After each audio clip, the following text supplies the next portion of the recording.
Perkenalkan, nama saya Yulia Angelina, NIM 1910416923, kelas A3 Manajemen Pagi, mata kuliah Analisis Lingkungan Bisnis, dosen pengampu Bapak Adi Mursalin SEMM. Di sini saya akan membacakan hasil ringkasan saya. Bab 6. Mengetahui lingkungan bisnis. Penggunaan strategi berbasis non-pasar di perusahaan. Strategi bersaing berbasis non-pasar.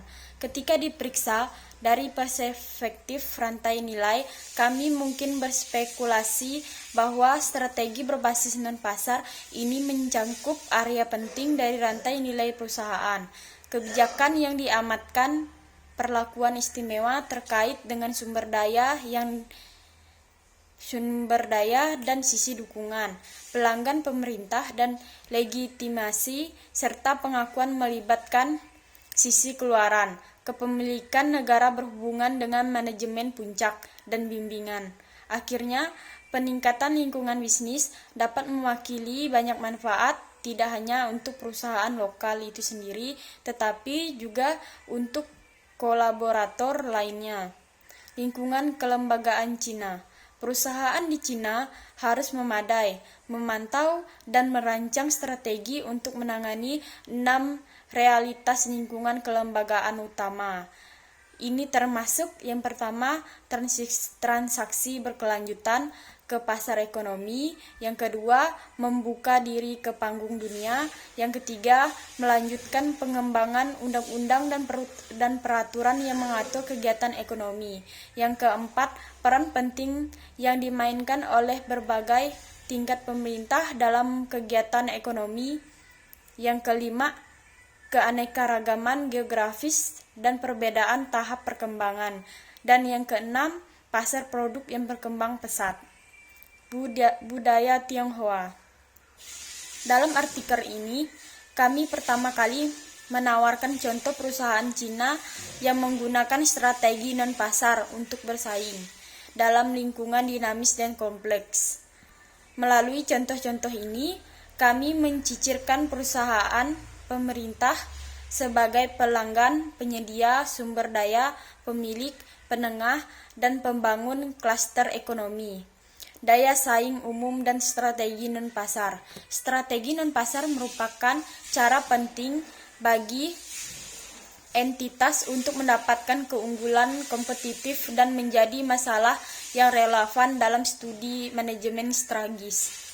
Bidang strategi non-pasar ini terutama mencakup strategi politik perusahaan, strategi publik dan media sosial, strategi tanggung jawab sosial, dan lain-lain.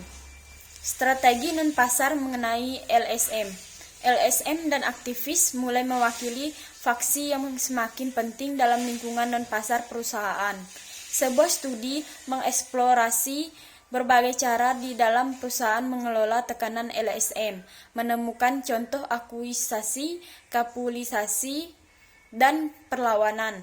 Beberapa penelitian di bidang ini adalah yang pertama, jenis pemilihan target oleh para aktivis, yang kedua, tindakan proaktif dan pembangun reputasi oleh target potensial untuk mengurangi kemungkinan terpilih sebagai target, yang ketiga, memerangi kampanye, dan yang keempat, komitmen yang kredibel. Terus melobi dalam strategi non-pasar.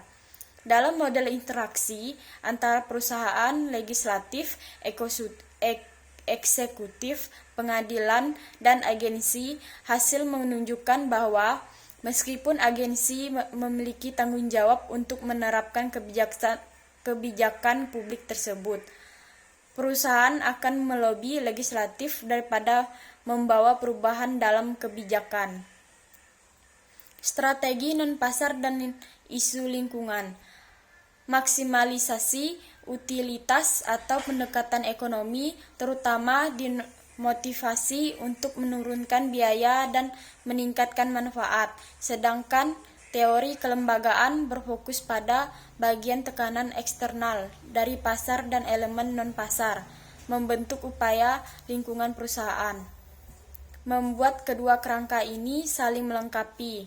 Hambatan biaya sikap manajemen terhadap pengelolaan lingkungan, kepemilikan perusahaan, kekuatan kelembagaan eksternal, termasuk daya saing, investor dan tekanan peraturan, semuanya ditemukan mempengaruhi sikap lingkungan perusahaan dan kegiatan pencegahan polusi. Strategi non-pasar dan masalah sosial.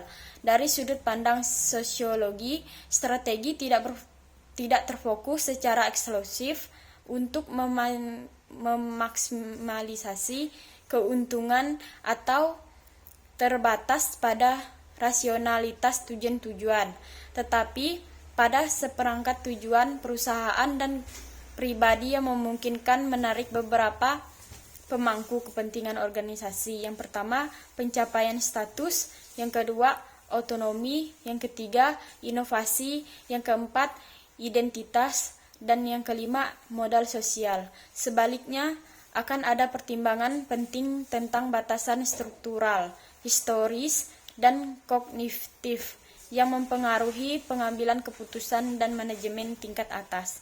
Sekian dari saya ucapkan terima kasih.